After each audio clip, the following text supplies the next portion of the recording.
stand for prayers?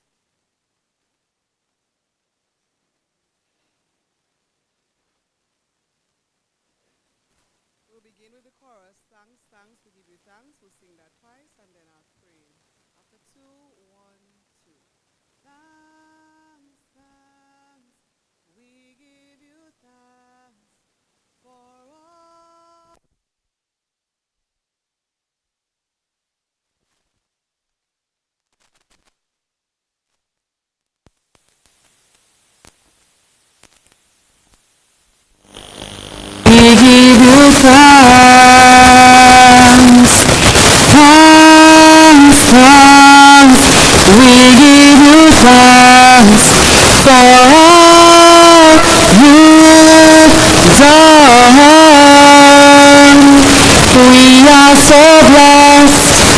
Our souls are at rest, oh Lord, we give you thanks. Heavenly Father, we thank you, we bless you, we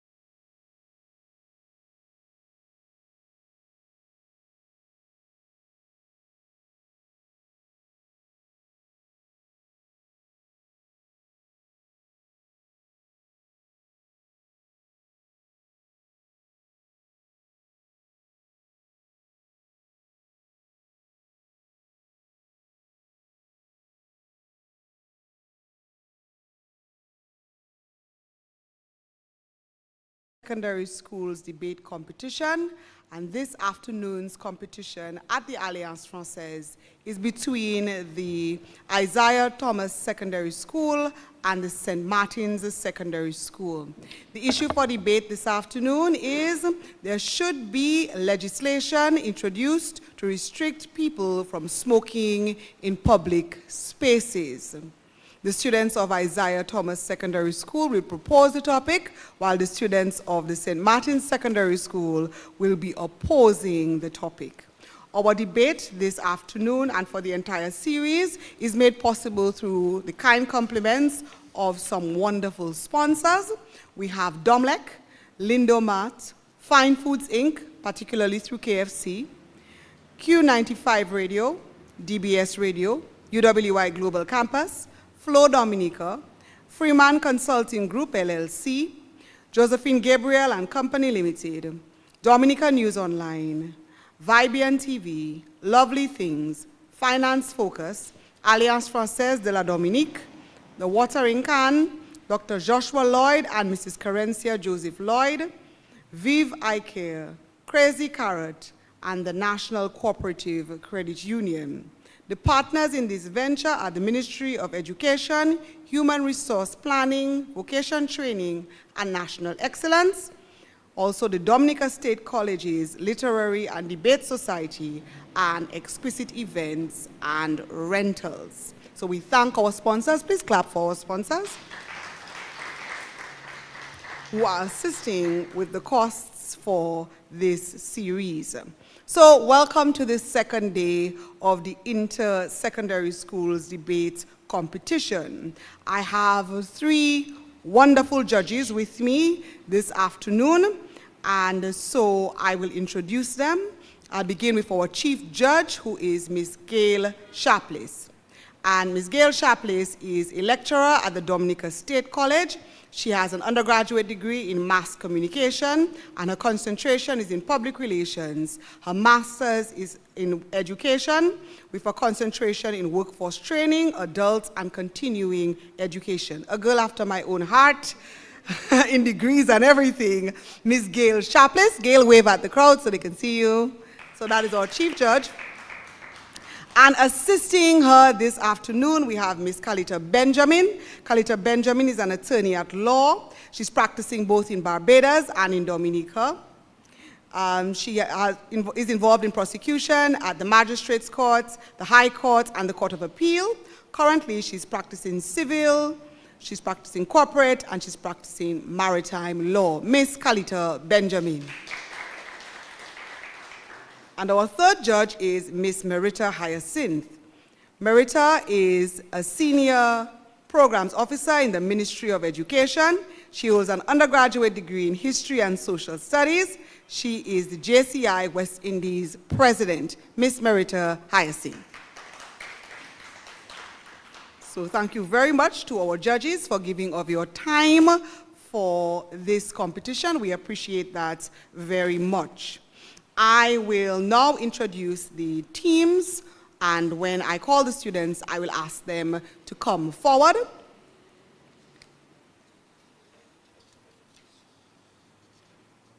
So the topic for this afternoon is, there should be legislation introduced to restrict people from smoking in public places.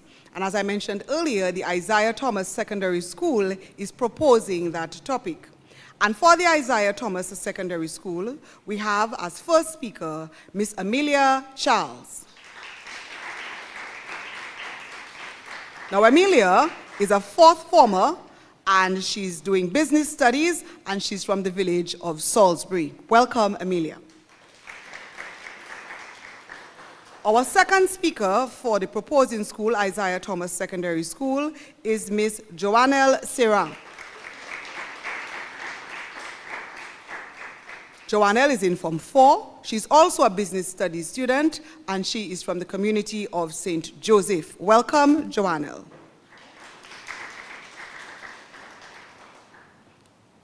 The opponents of our topic are from the St. Martin's Secondary School. The first speaker for St. Martin's Secondary School is Miss Dianca George. Dianca is a Form 5 student in business studies, and she is from the village of Grand Bay. Please welcome Miss George. And our second speaker from St. Martin's Secondary School is Miss Angel Eustache. Angel is in Form 5. She's a business studies student, and she's from the village of Point Michel. Please welcome Angel Eustache. So let me just explain how the competition will take place this afternoon. We will begin with our debates on the topic, there should be legislation introduced to restrict people from smoking in public spaces, by listening to the presentation from the proposing school. The first speaker for that school will present for 10 minutes, and that speaker is Miss Amelia Charles. After her presentation, we will have the first speaker presentation from the opposing school, and that presentation will come from Dianca George. Then we will have the second speaker from the proposing team, and that is Joannelle Serra. We will end with the second speaker from the opposing side, and that is Miss Angel Eustache. Our first speakers will speak for 10 minutes, and our second speakers will speak for 7 minutes. After all the presentations, we'll have a 5-minute break where we will give complete silence, and the students will be planning their rebuttal at that time. And when we come back from that break, we will have the presentation of the rebuttal from our proposing school, and the student who will present that is Miss Charles, and then Miss George will present for the opposing school the rebuttal in 3 minutes. After the rebuttal, the judges will retire to deliberate. There's a room already prepared for them, and they'll be gone for about 15 minutes or so. During that time, we will have a little engagement between me and you beautiful people in the audience, and there are prizes to be won, so I look forward to your participation when we engage while the judges are away. Once they have returned, I will announce I'll allow time for the chief judge, and the chief judge is Ms. Sharpless, to come forward and give us the judge's critique, and then I will do the announcement of the results, and then I will be assisted by Mrs. Daisy Rodney Williams with the prize-giving aspect of things. Now, assisting me with time is Ms. Adiola Xavier. Now, she will be keeping time, and so when there is 1 minute left, she will put up this sign. And when time is finished, she will put up this sign. Thank you. Judges, please note that the committee has agreed that students are allowed 1 extra minute, 1 grace period minutes, and then after that, you will be deducting points. The recommendation is a deduction of 5 points, yes? All right, so I think we're ready to begin. So I will introduce the topic again, and then we will get set to start our debates. So the topic is, there should be legislation introduced to restrict people from smoking in public spaces. The proposing school, Isiah Thomas Secondary School. The opposing school, St. Martin's Secondary School. We'll begin with the presentation from Emilia Charles from Isiah. Brings chaos and jeopardizes the very foundation. According to Cambridge Dictionary, is to limit the actions of someone or to limit something from increasing. According to the World Law Dictionary, public places are open and accessible to the general public and are not exclusively used for private gatherings or any other personal purposes.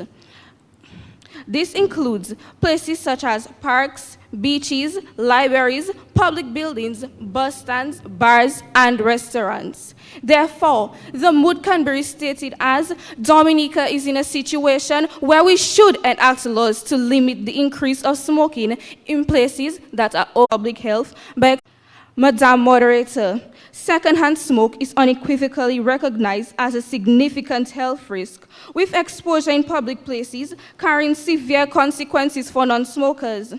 Research studies consistently highlight the detrimental effects, including elevated risk of heart disease, lung cancer, and respiratory infections, as presented by the World Health Organization in 2010. The results of the Global Youth Tobacco Survey in Dominica in 2000 stated, tobacco use is one of the chief preventable causes of death in the world.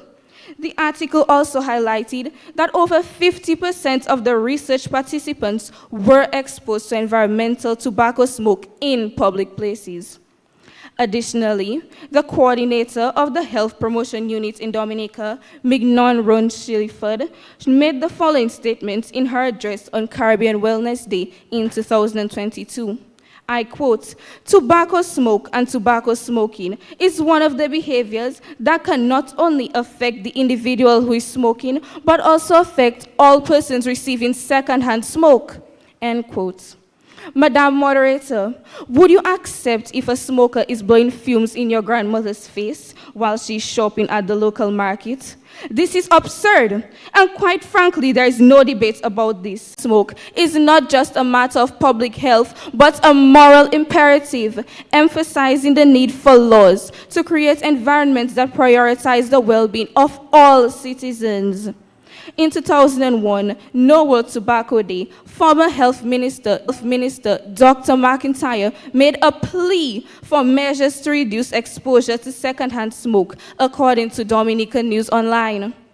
Hence, laws to restrict public smoking are indeed urgent in Dominica. These laws will guarantee that there is protection for all from secondhand smoke. It will protect me, you, your mother, children, pregnant women, the elderly, and the meek in society. Moreover, enacting laws to control smoking fosters a culture of responsibility and consideration for others within society.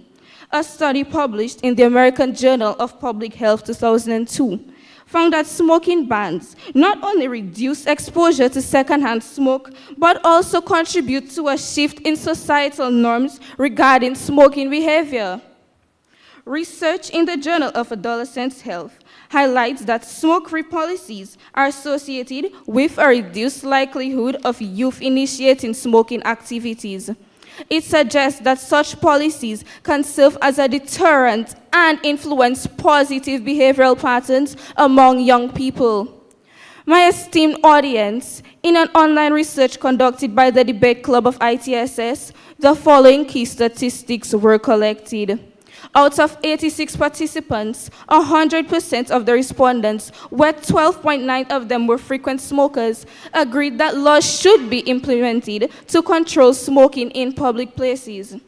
Additionally, 70.5% of the respondents agreed that there are no benefits to public smoking for the general public. The Dominican public also suggests the following: fines for public smoking, having designated smoking areas, strict laws, and placing no smoking signs in public areas. This is the consensus on public smoking of the Dominican people. Should we not listen to their pleas? Should the law enforcing body turn their backs on these suggestions?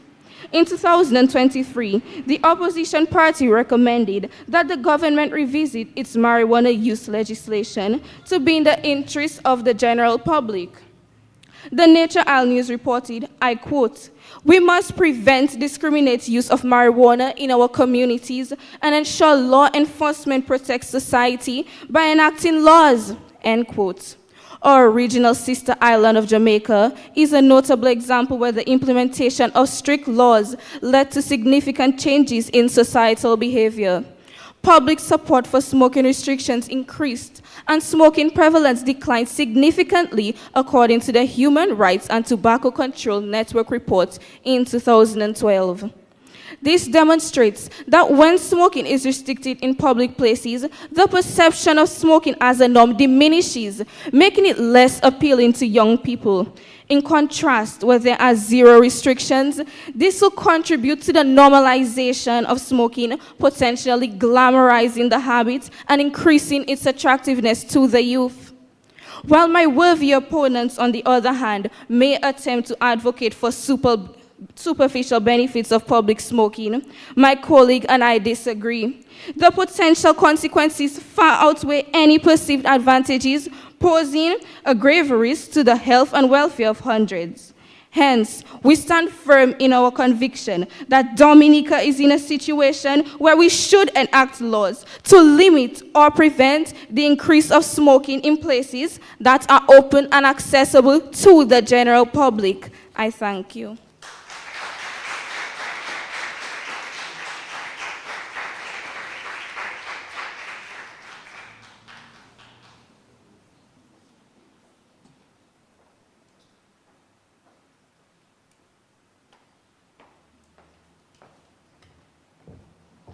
Thank you very much, Amelia Charles, who's the first speaker for Isiah Thomas Secondary School, the proponents of our topic. The first speaker for the opposing side is Dianca George. I just need to tell the judges that Amelia was at 10:28, well within the range of the grace period. So our opposing school's first speaker is Miss Dianca George. I invite Dianca to come forward and I will indicate to her when she can begin speaking. Miss Dianca George, speaker 1 for St. Martin's Secondary School.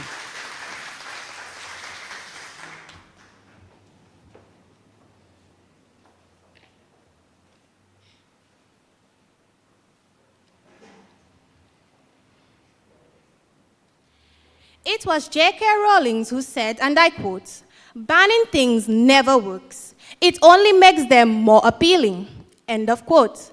In this battle of the government versus the individual, the popular versus the obscure, Goliath versus David, we are resolute that there is no need for the man to seek to use the rod of the law to manage behaviors that would be better addressed through more pertinent means. Madam Moderator, honorable judges, my esteemed opponents, the media, and the audience, good afternoon. We are here this afternoon to assert that there should not be legislation introduced to restrict people from smoking in public areas. In order to establish the playing field, let us first define a few key terms. According to the Cambridge Dictionary, legislation can be defined as law or set of laws suggested by a government and made official by a parliament. The same Cambridge Dictionary defines restrict as limiting the movements or actions of someone or limiting something and reducing its size or preventing it from increasing. Britannica defines smoking as the act of inhaling and exhaling the fumes of burning plant material to include marijuana and hashish, but most commonly tobacco as smoked in cigarettes, cigars, or pipes. According to Babirik 2012, public space is a place where strangers meet and encounter one another, and use this place as a stage to perform particular social interactions. Throughout history, public spaces have been asserted as one of the key components of life for the user's physical, social, political, symbolic, and environmental roles. Public space may be open or closed, indoor or outdoor.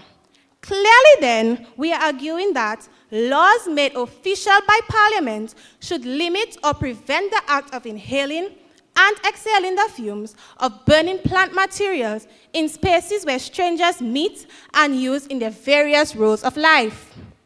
Madam Moderator, we fully concede that smoking is injurious to one's health. However, we strongly oppose to the application of legislation to prevent the act of smoking in public spaces on the grounds that, 1, public health concerns must be balanced against individuals' liberties.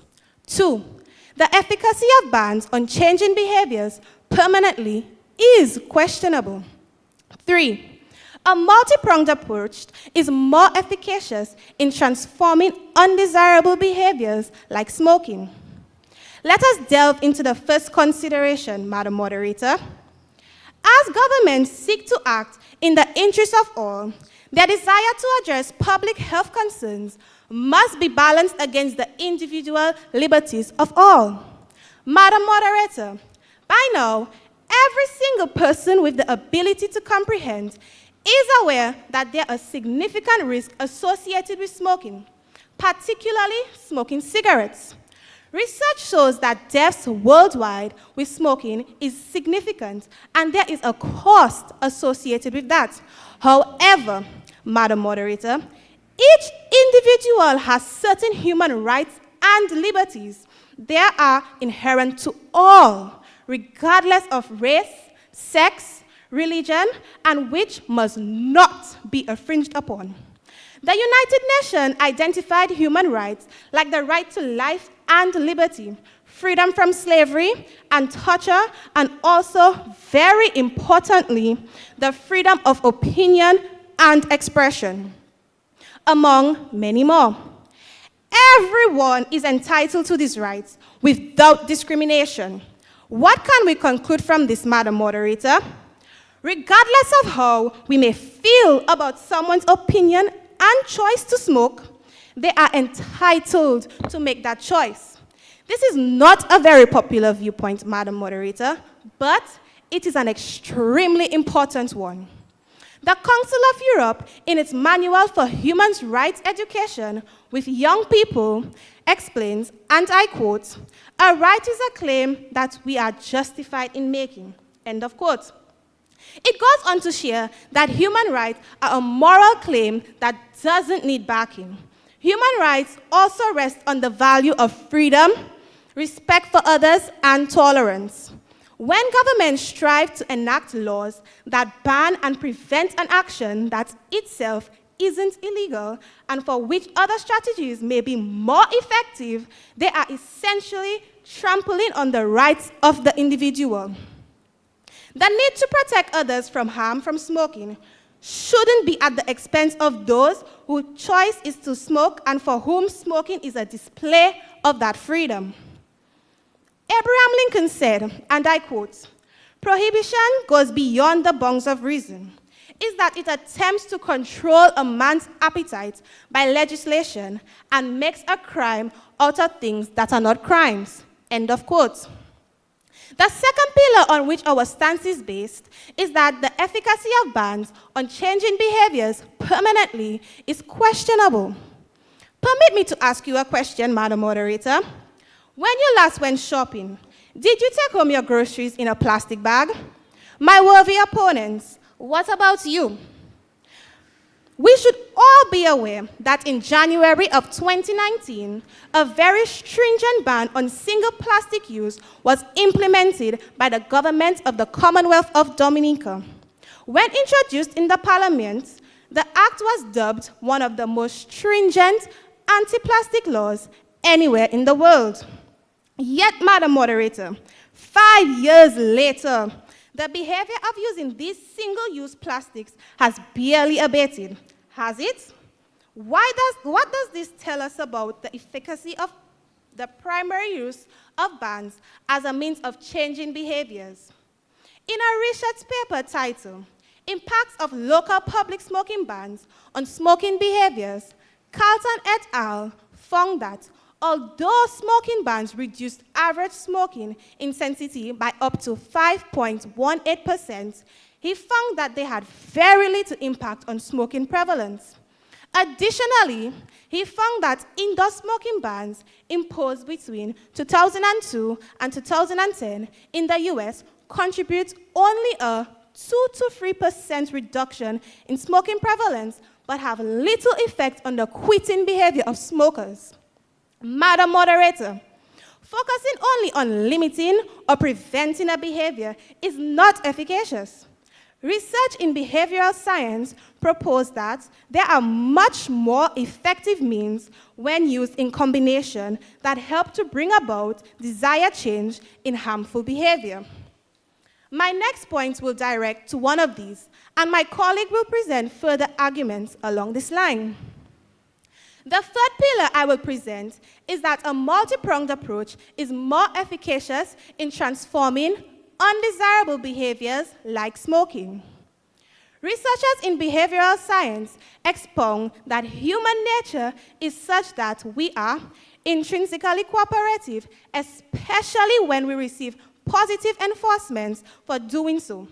In fact, the behavioral science website, the Decision Lab, states, and I quote, "One of the key reasons for the unparalleled success of our species is our ability to cooperate." Madam Moderator, this means that as humans, we want to work together for the betterment of all of us. However, we tend to be intractable and contrary as well, in that we resist being forced to do things. A multi-pronged approach to encourage and motivate people to not smoke would likely be more effective than simply imposing laws that restrict or ban behaviors. Think about it, Madam Moderator. What happens when you are told not to do something? You almost automatically want to do it, don't you? What happens when you say to children they can't or they shouldn't? Their attention is drawn to the forbidden. The very same applies when laws attempt to forbid people from doing things that suggested by behavioral science research are much better options. They include making the default option, in this case, not smoking, the better option. This means it becomes easier to do the right thing since it is the default setting. You would have to opt in to do the undesirable thing. Making how choices are presented favorable to the desired behavior. Simply giving people choices, but make the one you want them to choose appear to be more beneficial to them. Removing the hassle factor.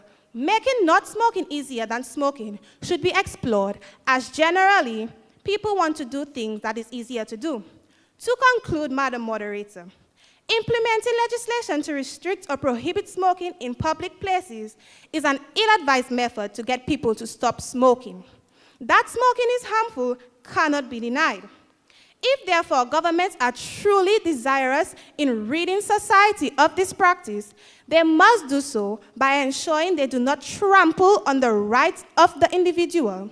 They must consider the fact that simply using bans to curb behaviors has proven ineffectual, and finally, that a multi-pronged approach grounded in sound science would be more beneficial.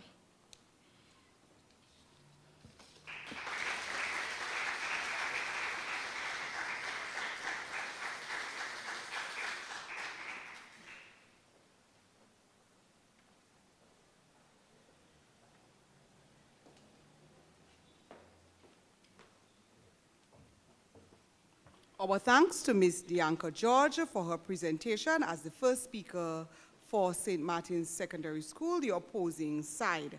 And she spoke for 10 minutes and 47 seconds, well within the limits. And now we move to the second speakers. The second speaker for the proposing school is Joannelle Sarah. I invite her to come forward, and I will let her know when she can begin speaking. Joannelle.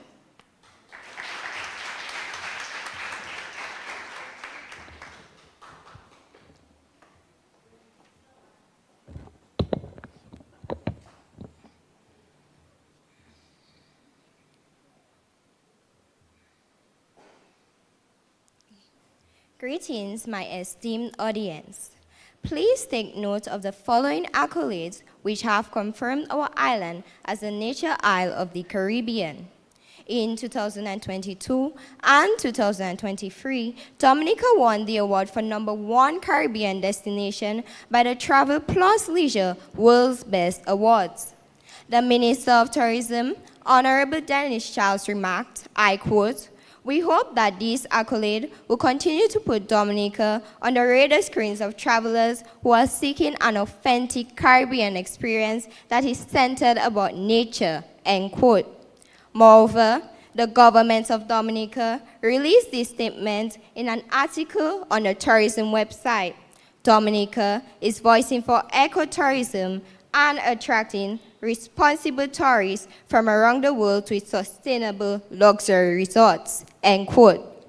Madam Moderator, enacting legislation to restrict smoking in public spaces stands as a pivotal measure aligned with Dominica's commitment to preserving its identity as a nature isle of the Caribbean. This commitment not only safeguards the health and well-being of both residents and visitors, but also significantly contributes to the overall attraction of our country.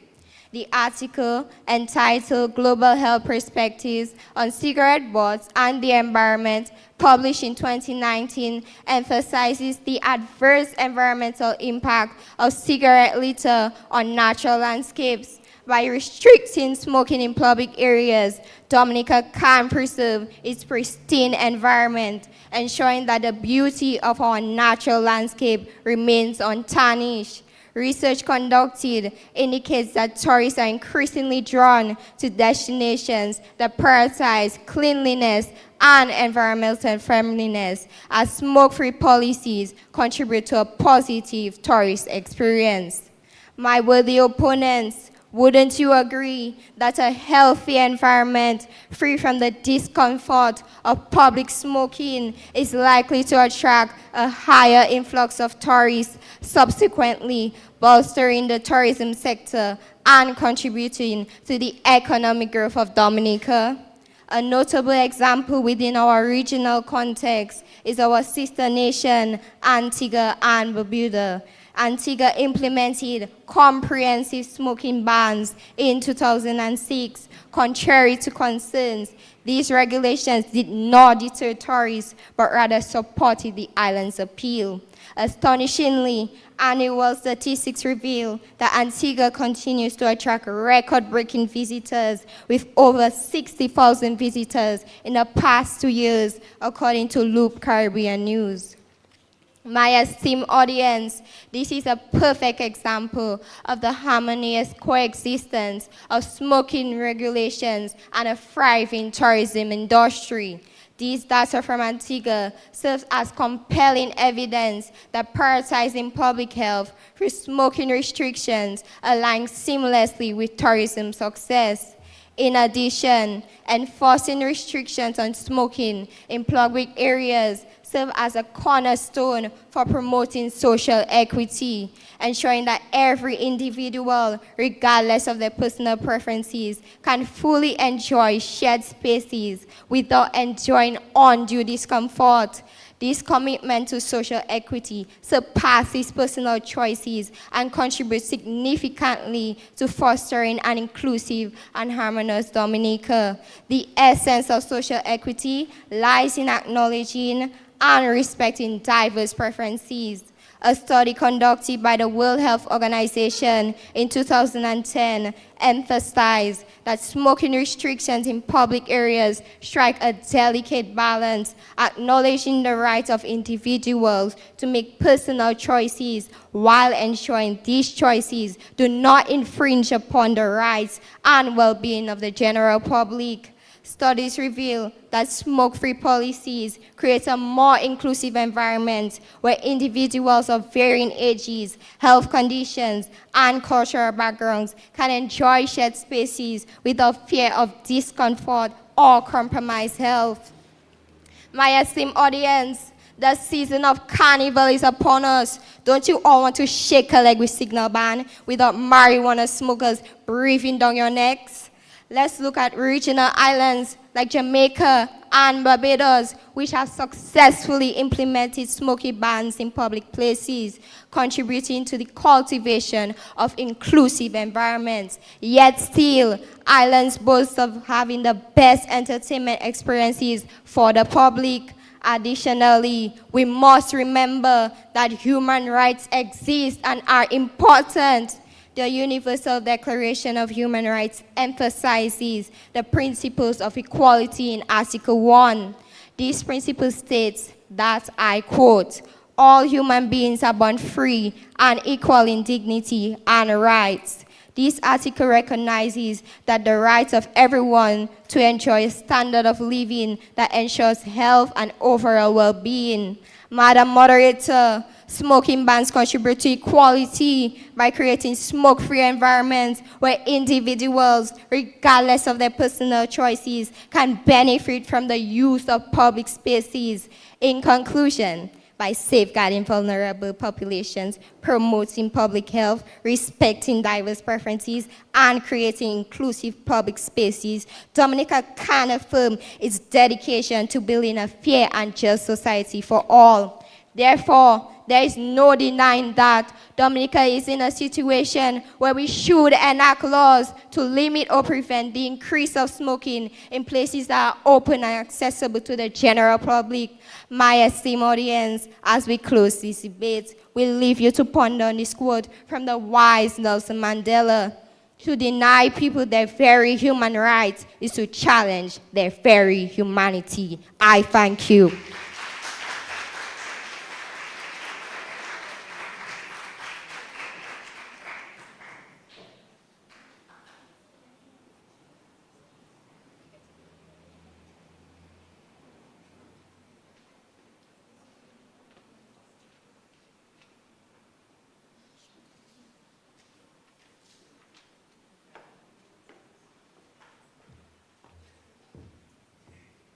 Thank you very much, Ms. Joanna Sarah, who was the second speaker for our proposing school, the Isiah Thomas Secondary School. Judges, she spoke for 6 minutes and 48 seconds.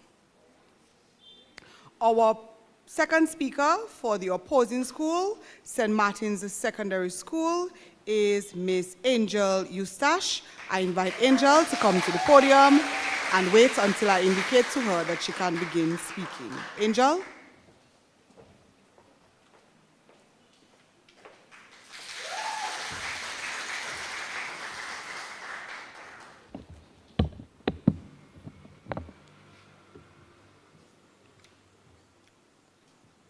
Madam Moderator, my colleague has convincingly driven home 3 major points as to why legislation should not be introduced to restrict people from smoking in public places.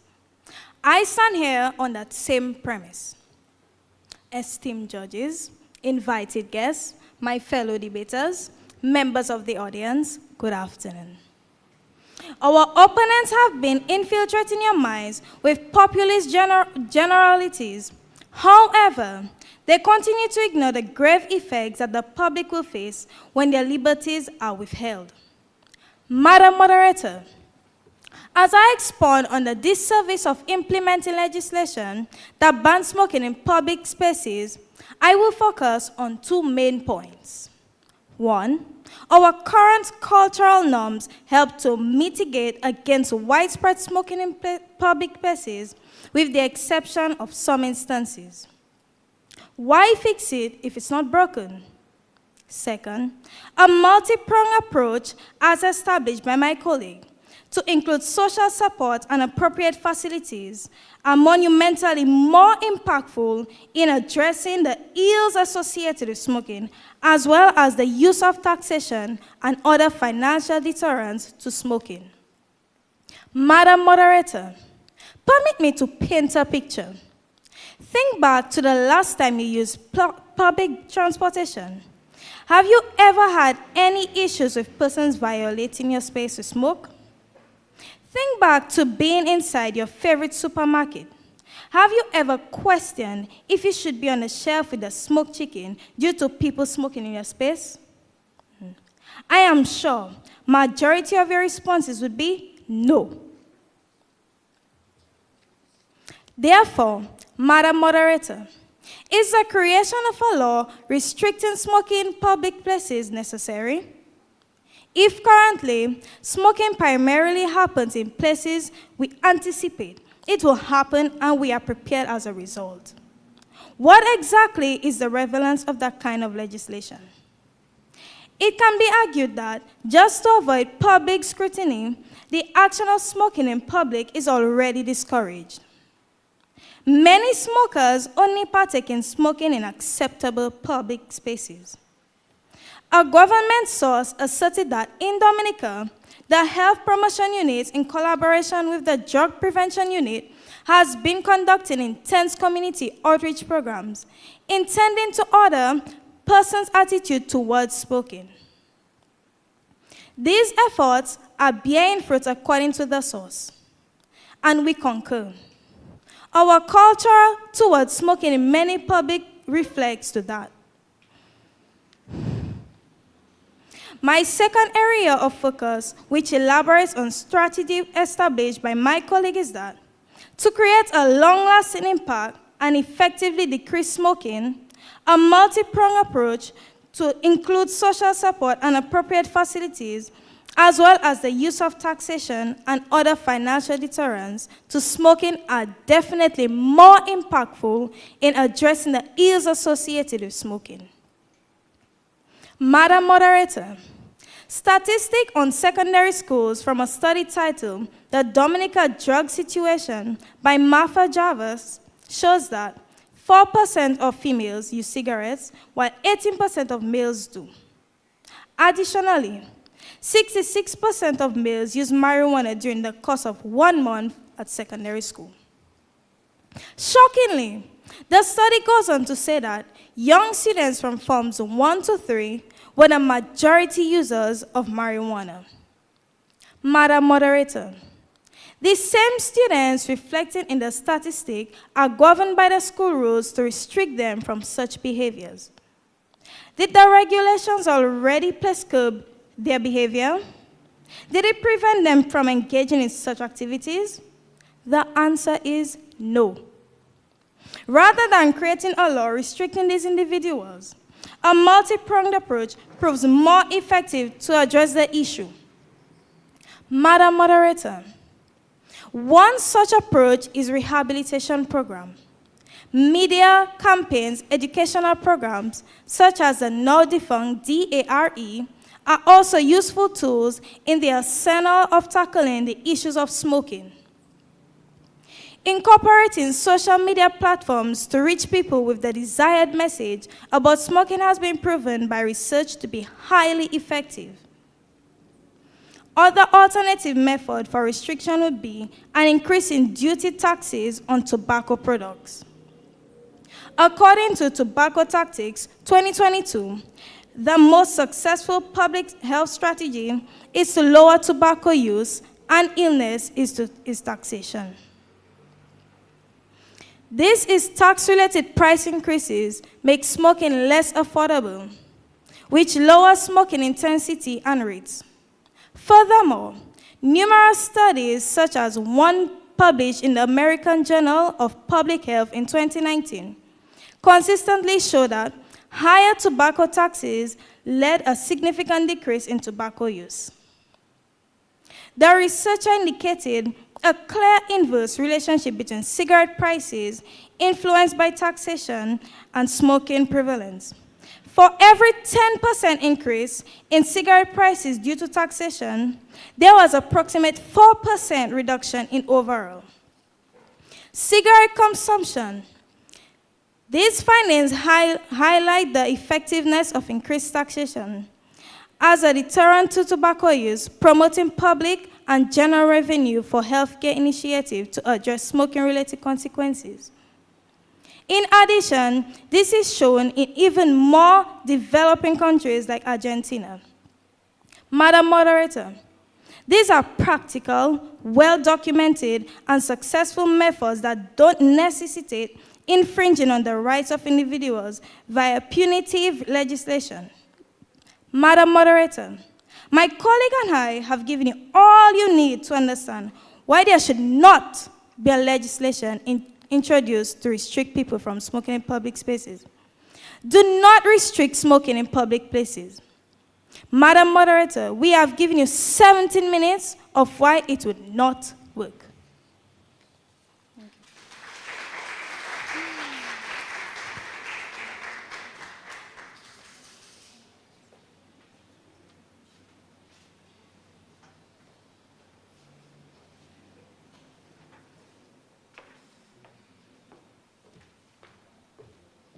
Thank you very much, Angel. Actually, it was 17 minutes and 12 seconds, I'm telling you. So Angel spoke for 7 minutes and 12 seconds, well within the range acceptable. And now comes the hard part. Ladies and gentlemen, we will need to give 5 whole minutes of silence so that the groups can prepare for the rebuttal. I will stand up here with my menacing look in case anybody tries to break that silence. So I invite Ms. Xavier to put 5 minutes on the clock.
Right, I'm told by Ms. Xavier that the 5 minutes is complete. So I thank you very much, members of the audience, for bearing with me.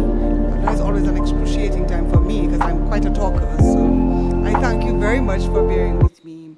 Our sponsors for this inter-secondary schools debate competition series are Domlec, Lindomart, Fine Foods Inc., particularly KFC, Q95, DBS, UWI Global Campus, Flow Dominica, Freeman Consulting Group, LLC, Josephine Gabriel and Company Limited, Dominica News Online, Vibian TV, Lovely Things, Finance Focus, Alliance Française de la Dominique, The Watering Can, Dr. Joshua Lloyd and Mrs. Carencia Joseph Lloyd, Viv Eye Care, Crazy Carrot, the National Cooperative Credit Union, and Adern Sound and Lights. The partners for this event and this series, the Ministry of Education, Human Resource Planning, Vocational Training, and National Excellence, the Dominica State College Literary and Debating Society, and Exquisite Events and Rentals. We thank our sponsors. This afternoon, we have been debating the topic, there should be legislation introduced to restrict people from smoking in public spaces. The proposing school has been the Isiah Thomas Secondary School. We have Miss Amelia Charles, our first speaker from Salisbury, and Miss Joannelle Serra, our second speaker from St. Joseph. For the opposing school, we've had St. Martin's Secondary School. Dianca George from Grand Bay is our first speaker, and Angel Eustache from Point Michel is our second speaker. We now move into the rebuttal round of the event, and the proposing side and the opposing side will have 3 minutes each to do their rebuttal. I now invite Miss Amelia Charles from the Isiah Thomas Secondary School to the podium, as she will be giving the rebuttal for her school. Amelia, come forward and wait for me to give you the sign to start.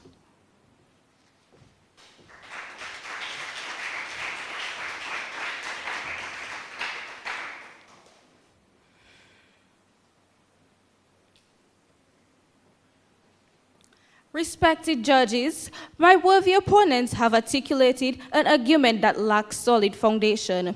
The presentation lacks solid evidence that would compel agreement with the notion that laws restricting public smoking should not be enacted in Dominica. The opposing team stated that each individual has a right, which is very true. But what if your right is harming somebody else? What if somebody is sick, cannot live another day because you chose not to be considerate of others and how they live? My opponent spoke about a legislation on plastic bags, but you cannot blame the general public for this. You can blame the government because they were not the one implementing their own law, which should mean that they should have stopped the use of plastic bags when it was being seen. They spoke about the tobacco taxes, but what does this have to do with restricting the public from getting it? Because restrict means to try to prevent it. Though it may not enter the country legally through the port, but the people may still plant it in their backyards or where they can find a space to. As we confidently conclude this debate, I would like to remind you, my esteemed audience, that our goal is not to ban the public from smoking, but to control it, fostering equality for members of society, regardless of their persuasion. Therefore, my capable colleague and I remain resolute. Dominica is in a situation where we should enact laws to limit or prevent the increase of smoking in places that are open and accessible to the general public.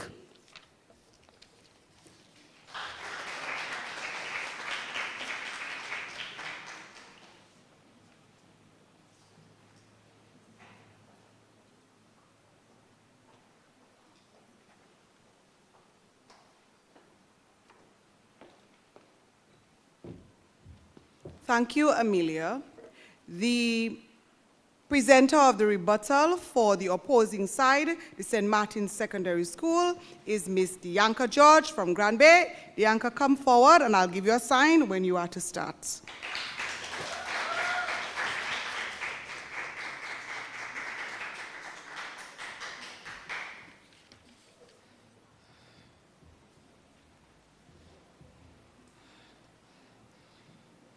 Good afternoon, everybody. My opponents previously stated that smoking bans would reduce secondhand smoking, but I strongly disagree. Research has shown that majority of persons who smoke develop the habit at a very young age. Young people also tend to be extremely rebellious. If we were to completely ban smoking, they would take it as us violating their rights, and young people tend to want to defend themselves and defend their rights. But instead of banning smoking, I say that we come up with more subtle approaches which mitigate the issue. This would also tell to the young people that their rights are being considered, that they are being heard. Therefore, they wouldn't necessarily smoke as much as they would if it were to be banned, because there is no reason to rebel against. Whereas, if we were to ban smoking, they would more likely rebel, because that is just in person's nature.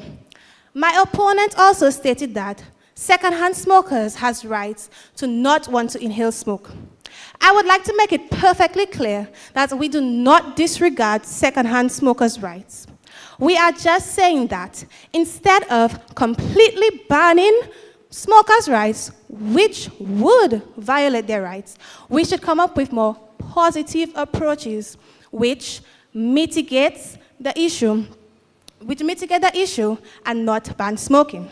This way, both smokers and non-smokers' rights would be respected.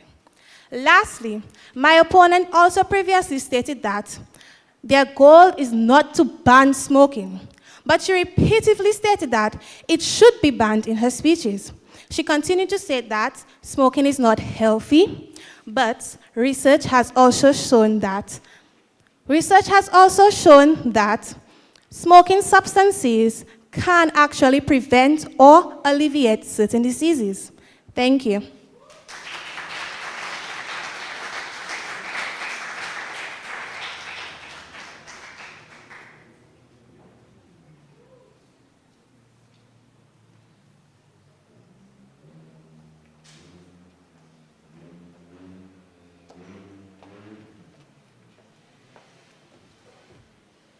Thank you very much, Dianca George. So just for the judges' information, Emilia, in her rebuttal, spoke for 1 minute and 44 seconds. And in her rebuttal, Dianca George spoke for 2 minutes and 13 seconds.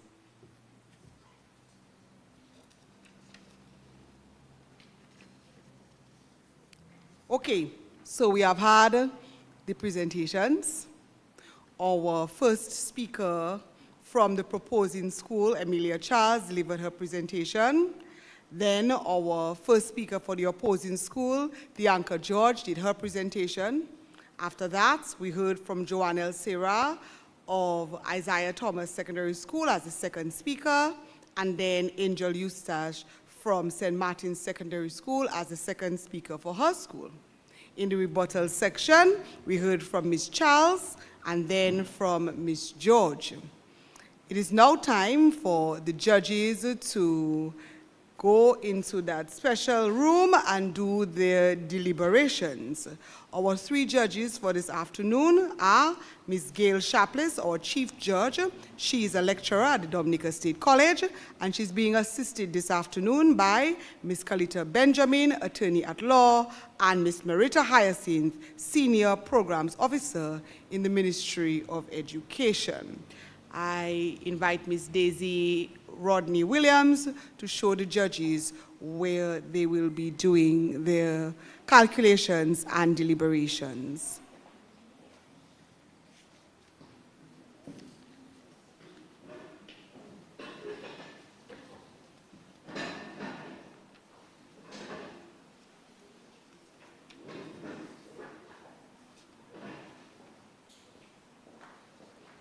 I invite our debaters, Ms. Charles and Ms. Sarah from the Isiah Thomas Secondary School, to go back and meet their colleagues while we have our own little powwow here. And I ask the same of Dianca George and Angel Eustace. You can go down. Once the judges return, I will call you to come back on stage. And so we're giving the judges around 15 minutes or so to do their deliberations. I just want to remind everyone of our topic and our sponsors, and then I will ask a few questions. I have some prizes that you can win this afternoon by participating in our discussion. I hope you will be a lively group. So our topic is, there should be legislation introduced to restrict people from smoking in public spaces. We thank again our sponsors. We have Domlec, Lindomat, Fine Foods Inc., particularly KFC, Q95, DBS, UWI, Flow Dominica, Freeman Consulting Group LLC, Josephine Gabriel and Company Limited, Dominica News Online, Vibian TV, Lovely Things, Finance Focus, Alliance Française de la Dominique, The Watering Can, Dr. Joshua Lloyd and Mrs. Carinthia Joseph Lloyd, Vive Eye Care, Crazy Coconuts, not coconuts, carrots. Sorry, I'm thinking of something else entirely. National Cooperative Credit Union and Arden Sound and Lights. The partners are the Ministry of Education, Human Resource Planning, Vocational Training, and National Excellence, the Dominica State College Literary and Debate Society, and Exquisite Events and Rentals. So our topic, there should be legislation introduced to restrict people from smoking in public spaces. And we heard some very interesting points this afternoon. So Isiah Thomas Secondary School presented about 4 points, and they were that it poses a threat to public health, and they spoke particularly about secondhand smoke. They also spoke about the ban would encourage, legislation, sorry, would encourage a culture of responsibility. They spoke about maintaining Dominica as the nature isle of the Caribbean, and also that everyone has the right to enjoy shared spaces. Isiah Thomas, did I get that right? Those were your 4 points, right, ladies? Yes, yes, okay. And for the opposing team, St. Martin's Secondary School, I jotted down that public health must be balanced with individual rights, that laws do not necessarily change behavior, and that there should be a multi-pronged approach. And you gave several examples of those approaches, those alternative approaches that could be given, right? Am I right, girls? Very good. Okay. So my first question to the audience, and DBS has a mic that they can pass around, I do believe. Is that right, DBS? Yes, they do. Okay.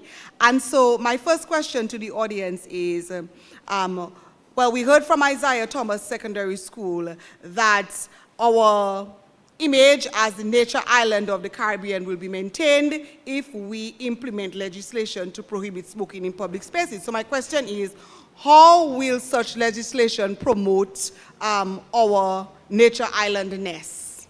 Anyone? Anyone? We have someone with the mic, and there are prizes to be won.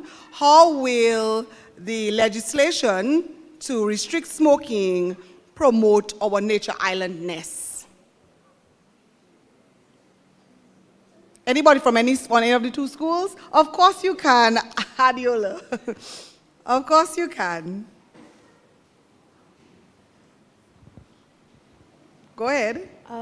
I think that increasing legislation against smoking in public would promote our nation islandness, because it shows that we are invested in conserving our natural resources and minimizing pollution. Because as they stated in the debates, I believe, when smokers smoke, they usually throw away their buds or the remainders after they smoke on the streets or wherever they are. So that creates an environment that is littered with just rubbish. And if we are to promote ourselves as the nature isle of the Caribbean, how is it that we encourage that type of behavior. So I believe by increasing legislation against smoking in public, we can help minimize littering in the Commonwealth of Dominica. I think so too. I agree with you. Anybody wants to support that? Yes, go ahead, Daisy.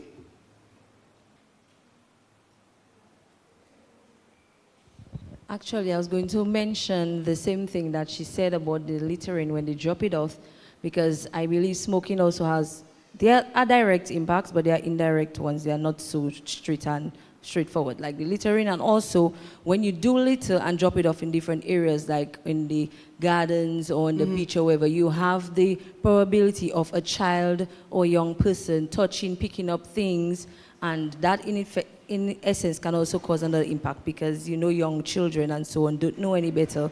They do tend to pick up things or see something and gravitate towards it and take it. They could ingest it or they could be playing with it, and that's not always the best thing. So indirectly, that can also cause additional impacts in not just the environment, but also in our little ones who walk in these public areas that you are throwing the birds at, on the streets, in the gardens, on the beach, wherever it might be, and they themselves come into contact with it.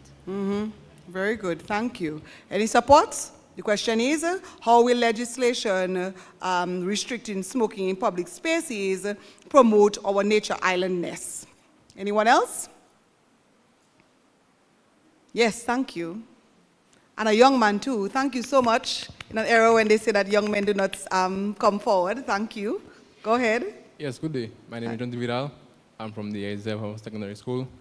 And I firmly apply on this because when we are smoking, like when we young youths are smoking in the community, we give a bad image to our people, to our country. And normally, as a tourist, if I were a tourist coming to a country, I would have the background check to see how the country looking like, if there are any major pollutions like smoking and therefore like pollution. And as I don't know her name, Miss Daisy spoke, that the birds are littering all over the area and our little children might pick it up and that could influence them on smoking too. So that is a good idea that she had. Thank you very much. Thank you. All right, my next question. I noticed that both sides talked about rights. Both sides talked about rights. So ITSS spoke of the preservation of people's right to be healthy and the creation of inclusive spaces. So that was their basis when they spoke about rights. But St. Martin's Secondary School spoke about the law and the fact that it would limit smokers' rights. So I want to talk about that because when Amelia rebutted, she was letting us know whose rights to what really should be considered more important, right? Just because you have the right to something, is it limiting somebody else's rights in any way? So I'd like to open up the floor while we can talk about rights. Which one are we to be protecting? Are we supposed to be protecting the smokers' rights or other people's rights, or both? Anybody can contribute. I want to answer first. So I think it's both, because everyone has rights. We're all human beings. We're all equal. At the end of the day, you don't want to take away one's rights as a human being for someone else. So I think it applies to both, especially since secondhand smoke is also bad. So it impacts those who are not smoking. And I agree that their rights are just as important as those who are smoking, and feel that they should be free to do what they feel necessary for them to do. I just think there needs to be a balance between the two. I agree there should be a little bit of legislation for the public spaces, especially those public spaces that pertain to family and children. I believe there should be some legislation as pertains to that, public spaces like the beaches and so on. But I don't want to take away someone's right to smoke if that's what they feel they have to do, or they want to do it, or they feel like it helps them. I just feel there should be a balance between the two where it doesn't infringe on the rights of the others who get impacted with you smoking and I have to inhale it, or who get impacted by the little ones who are there and they themselves suffer for it. So I think there should be a balance between the two. Thank you. Anybody else? Miss?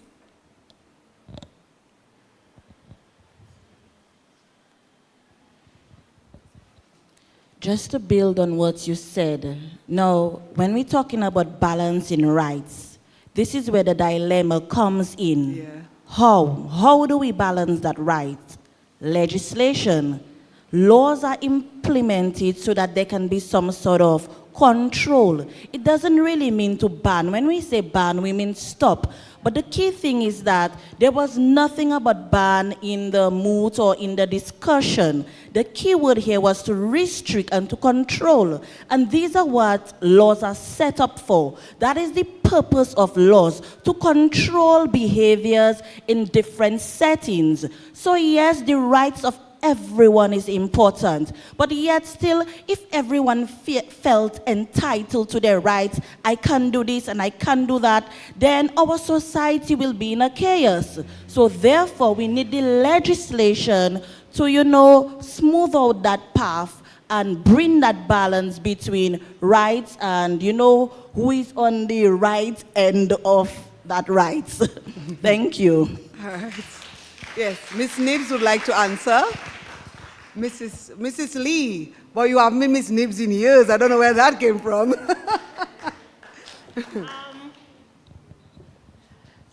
I think my stance is that there needs to be a balance, and it's unpopular to believe that smokers have rights. We give service to that, but we do not want to concede that they do have the right to choose to smoke. And because smoking is such a contentious issue, and because research does prove that there are millions of deaths yearly due to smoking from smokers as well as secondhand smoke, we feel that, hey, you're engaging in something that is so detrimental, maybe we should just curtail and curb your rights. So we do not often give thought to the fact that smokers do have that right. That is a right that they have to make that choice. But of course, there must be a balance. And the balance is that it doesn't always have to be a legislative approach.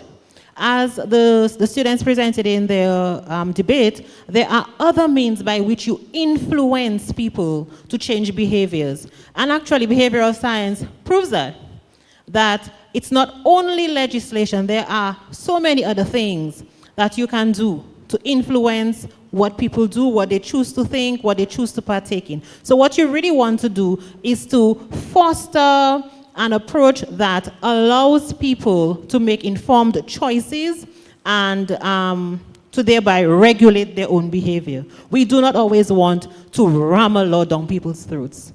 And I think we forget that because smoking is such a contentious issue, as I said. Mm-hmm. Miss wants to respond to Miss. Very good job, Miss. But the contention here is not whether the smokers have rights or not.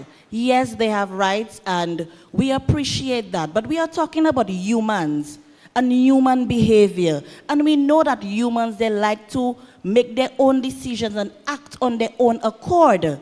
And we have to remember that irrespective of being your individual, you live in a society amongst other people. So therefore, it means that something, a body, a governing body, someone must put rules and laws and regulations and limits on, smoking.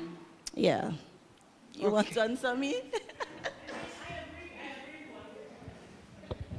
I agree that you must have public policy to manage behaviors. I'm not disputing that.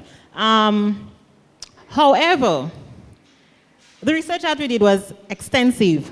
And what we found was that in spite of the fact that so many countries have legislation that restricts and sometimes outright bans smoking in public spaces, the net gains are not significant. There are no double digits. In the research that we did, there are no double digits cessation in smoking.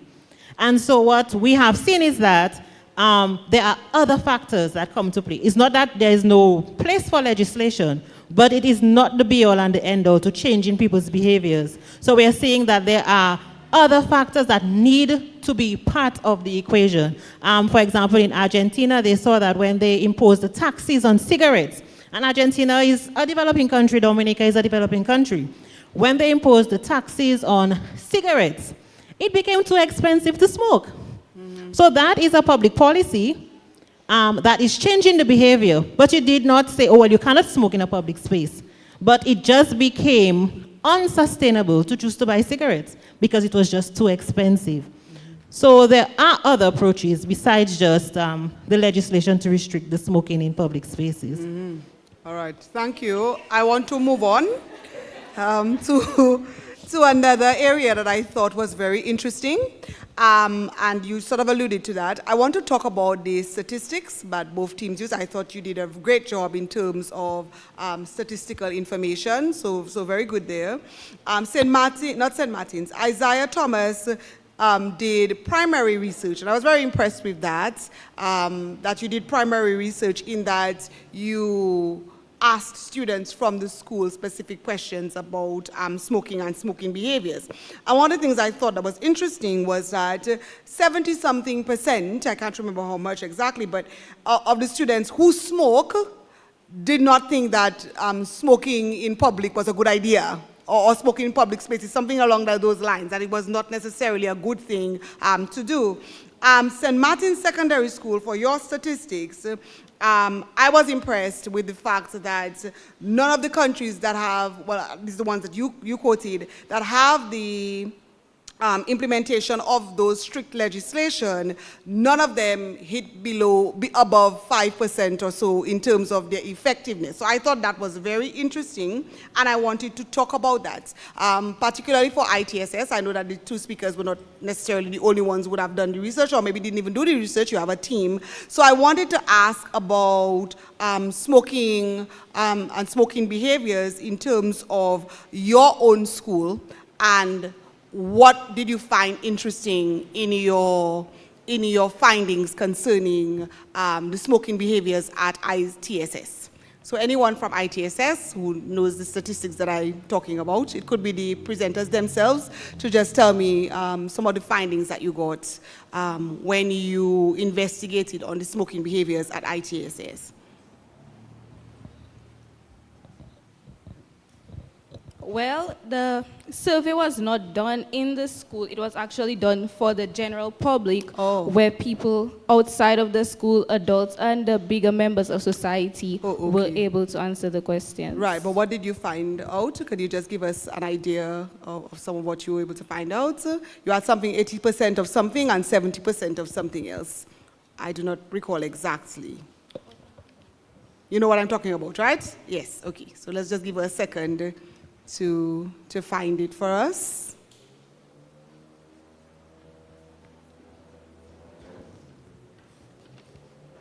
No.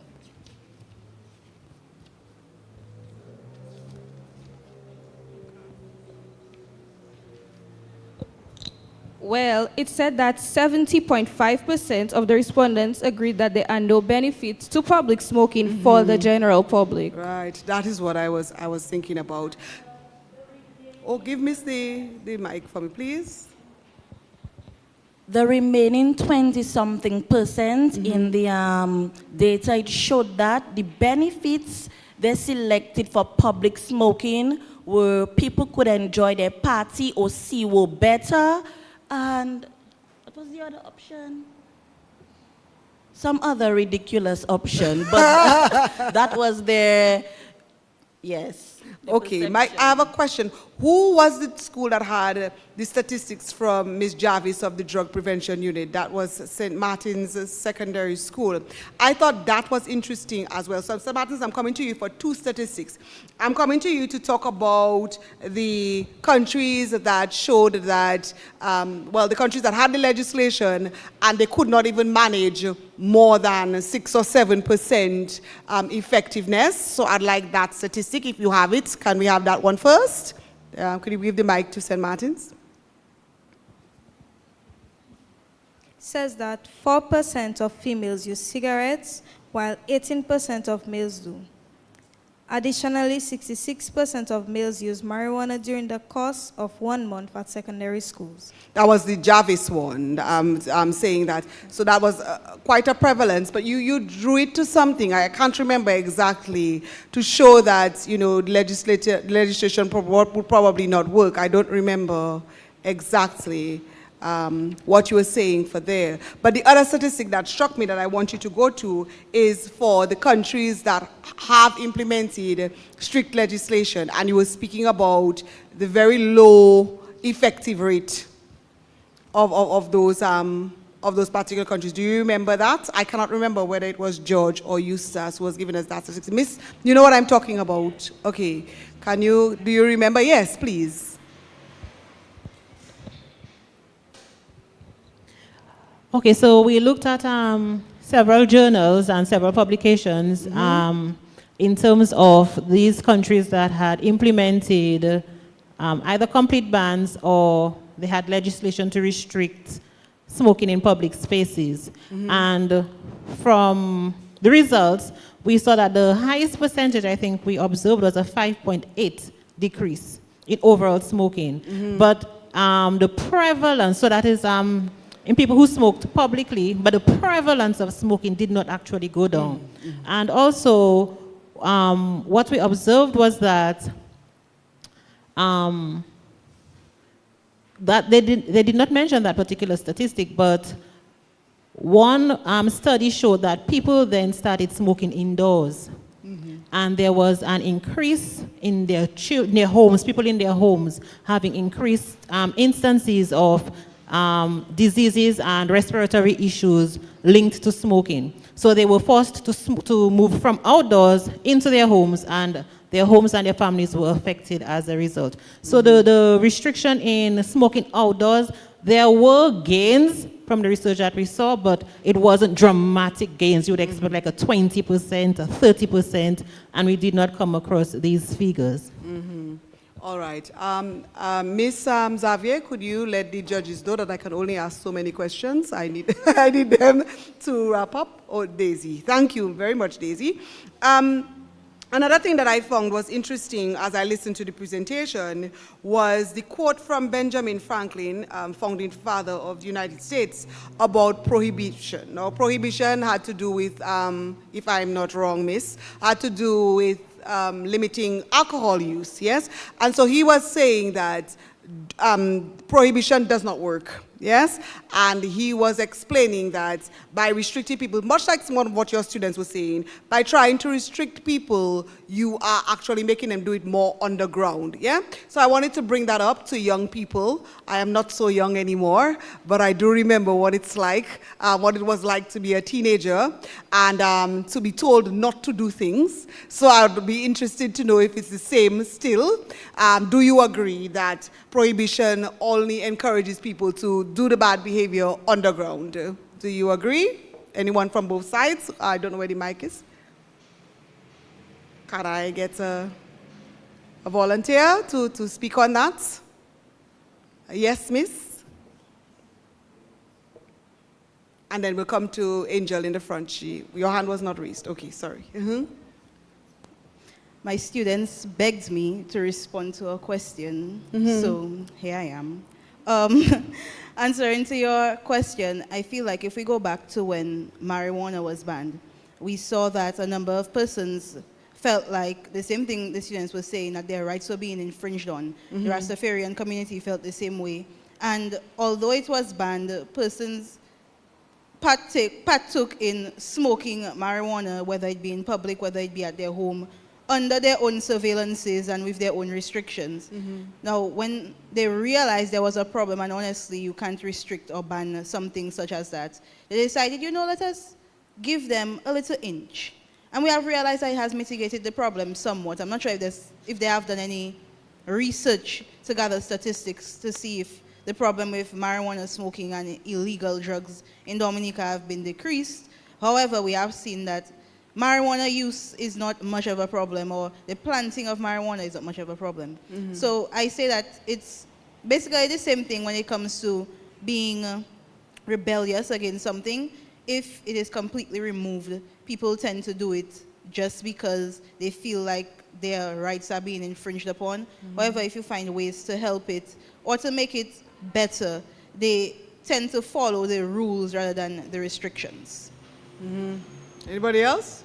Yes, miss?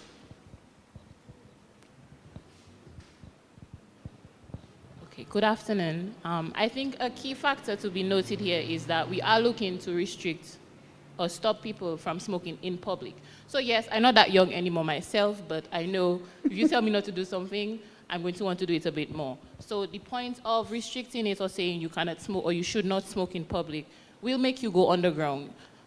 If Tommy as a person does not care, like she was saying, the smokers tend to go in, or they tend to smoking indoors. If Tommy as a smoker does not care about his daughter at his home, he's not going to care about my daughter in gardens. So Tommy will be less likely to smoke in public where he's seeing me and my daughter there and thinking, well, mamsel can call the police. Basically, yeah, I lost my train of thought, but that's the point. Okay, thank you. And my last question. Oh, you want to say something? No problem. Yes, I believe that we as a people will not stop if we are being restricted because we don't have not equal rights as smokers or non-smokers. Because just how smokers do not have public spaces to smoke their own joints, and we free public people have our own public areas to have fun, I believe that they should have our own area to have their own fun. Because instead of having them cramped inside, smoking in their houses, they have children around them, they can create an area, a public area for them also. Because we have our own public area, so they also need one. Because they are inside, they're smoking, and we people have a problem with them smoking in our area. So why not share our land with them? Can you imagine the amount of smoke would be in that smoking area? Yeah, but I do remember I was raised in the 1980s, and I do remember, the smoking and non-smoking sections in restaurants in the United States and those places. And to see the amount of smoke that was in those smoking areas, But I do take your point that, again, going back to what both sides were saying earlier, that there are rights for both groups, okay? The judges are back. I have one more question. So St. Martin's Secondary School said that when we think about it, and so I know Mrs. was probably sitting there thinking, they were saying when we think about it, really, is smoking in public spaces really a big issue in Dominica, right? So Angel said, moderator, when you go to the supermarkets, do you have people smoking in there? When you go on a bus, do you have people smoking in there? Now, there was a time, not too long ago, as early as 2000, in places in New York where I lived at the time, where people did smoke in bars and in buses and so on, and that was restricted. So, Mrs. saying, yes, people do smoke in those public places, so it is a major issue. But is it really? So that was what St. Martin's School was asking. Is it really? Can we have the mic for Miss? Lately I have been quarreling. When I'm driving through places that are close to the highway, Mao and so on, the young men are at the roadside blazing it up and we have to take it in. In addition to that, recently, only last week, there was a bus driver on a bus filled with passengers, about 16 or more persons on the bus, and he was smoking while driving. I mean, yes, it is his right. He wants to enjoy himself. I don't mind, it's okay. But your responsibility comes for first the people on the bus. You are providing a service. And all around, even when you're walking on the streets, because they have legalized marijuana, I don't think us Dominicans really understand the policy behind the legislation of marijuana use and marijuana planting. Because all around the street corners, the young men, sadly, they are blazing it up when they should be in school. And I just feel to beat them. Honestly. Thank you very much, Miss. Thank you. I would like to thank you all for a lively discussion this afternoon as we waited for the judges. They have returned, and so I'm going to ask Miss Amelia Charles from Salisbury to come forward. Clap for her. Miss Joanne Sarah from St. Joseph, come forward. Ms. Charles and Ms. Sarah are representing the Isiah Thomas Secondary School, and they're proposing the topic, there should be legislation introduced to restrict people from smoking in public spaces. I'd like to invite Ms. Dianca George from Grand Bay to come forward. And I'd like to invite Ms. Angel Eustache from Point Michelle to come forward. They are representing St. Martin's Secondary School, the opposing side, in our debate here this afternoon. The judges have returned, and so at this time, I will invite our Chief Judge, Ms. Gail Sharpless, to come forward and hand me the results, and then to give her critique, and then give way to me to give the results. So I invite Ms. Sharpless to come forward. Give her a clap, please.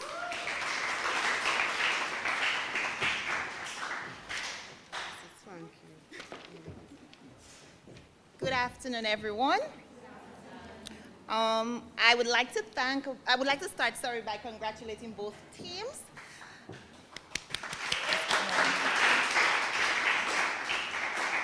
All right, like everything else, I am a lecturer by profession, so I like to always tell my students that we are constructively critiquing, okay? So we are not here to, okay, can you hear me? So we're not here to break spirits or anything, but to basically give feedback that would help you in your future endeavors as debaters and whatever other field that you choose to pursue in regards to speaking in public and debating. Okay, so our decision, it was a team effort. So everything that I am going to say was our decision. It's not mine. It is not theirs, it is ours, all right? So again, please, everything we're saying is going to be for your betterment. So do not be angry with us or any of that, okay? So firstly, we would like to start by saying that you all had very solid introductions. Very solid introductions. Your definitions were clearly defined, and that was very impressive. The presenters were quite confident. I like that. We liked that.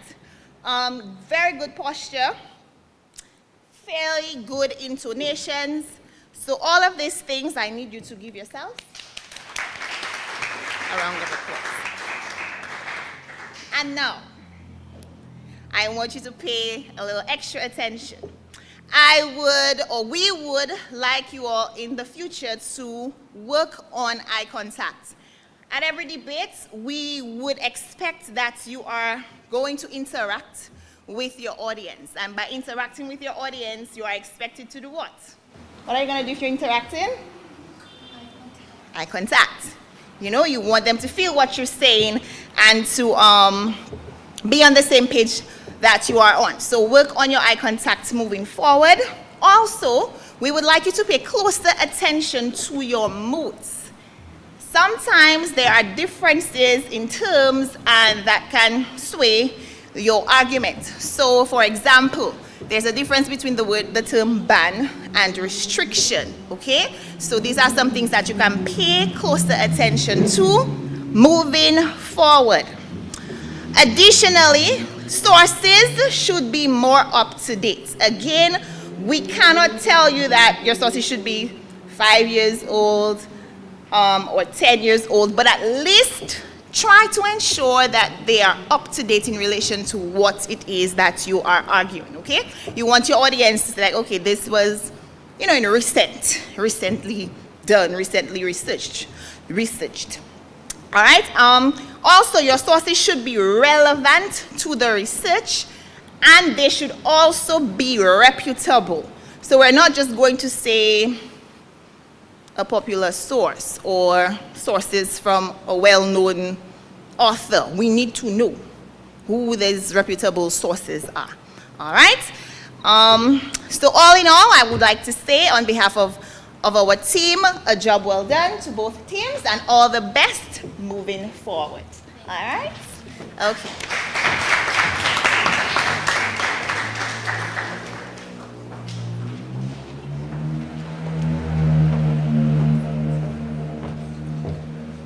Thank you very much to Ms. Gail Sharpless, our Chief Judge, who was assisted this afternoon by Ms. Kalita Benjamin and Ms. Merita Hyacinth. Thank you very much to the three of you. We know you're three very busy people, and so we thank you for your service this afternoon.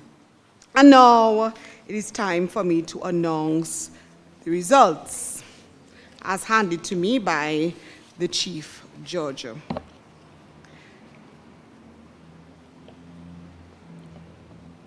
Okay. Our best speaker in this debate is Miss Amelia Charles.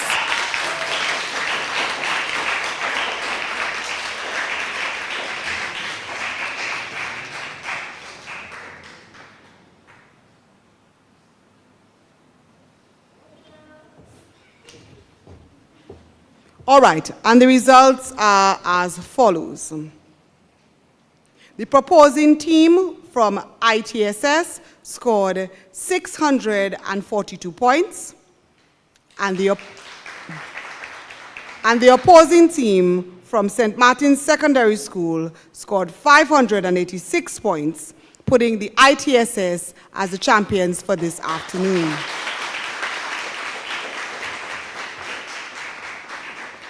I now invite Ms. Daisy Rodney Williams to present the runners-up with their trophies.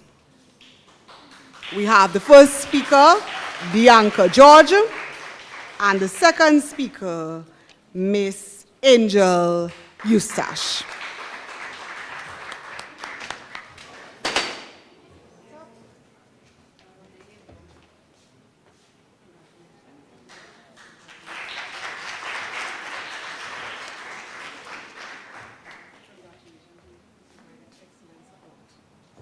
And now for the winning team, I call Miss Amelia Charles and Miss Joanna Serra to receive their award.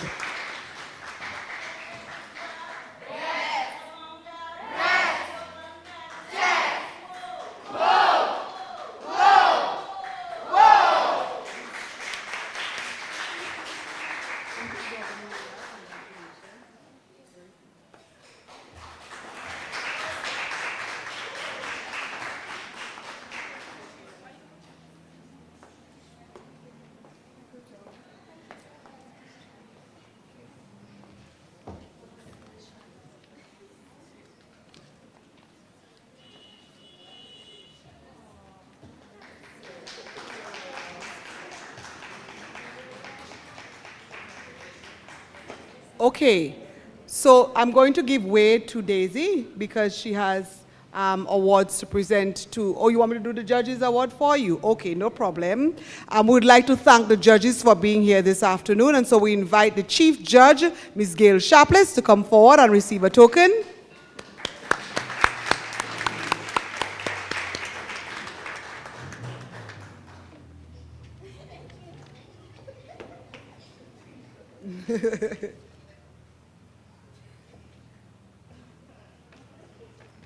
And we thank also our supporting judges, Ms. Kalita Benjamin,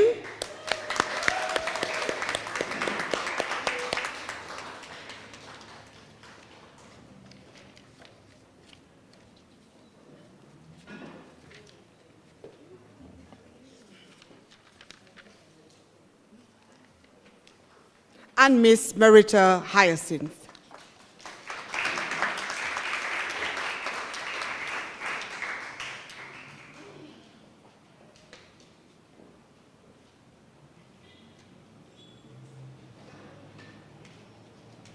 And there comes the embarrassing part. We'd like to congratulate and thank our moderator, Dr. Kimon Joseph.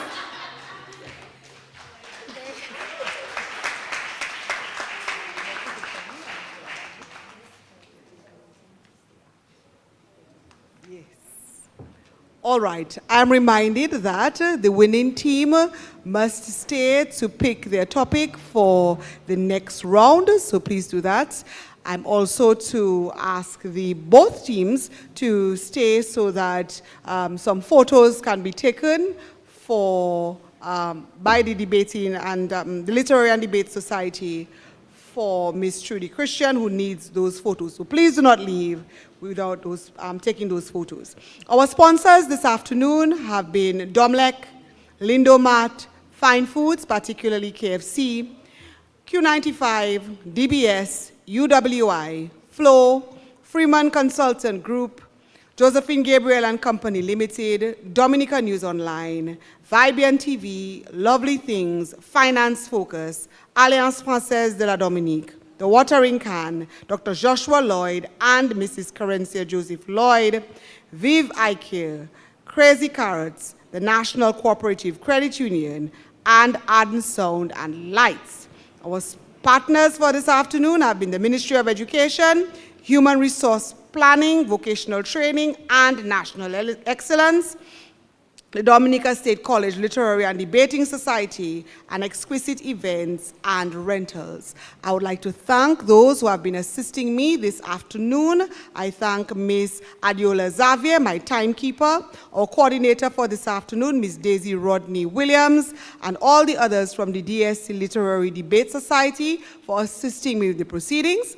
I thank the teachers, the coaches who have been helping the students to prepare for these debates. I thank the schoolmates who have come to support their teams this afternoon. I'm very grateful for all the support and for a successful event.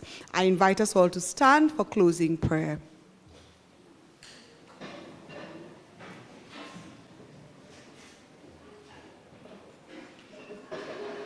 We will sing, Thank You, Lord. Thank you, Lord. Thank you, Lord. Thank you, Lord. We just want to thank you. We just want to thank you. We just want to thank you, Lord. One more time. Thank you, Lord. Thank you, Jesus. Thank you, Lord. Thank you, Lord. We just want to thank you. We just want to thank you. We just want to thank you, Lord. Glory be to the Father, and to the Son, and to the Holy Spirit.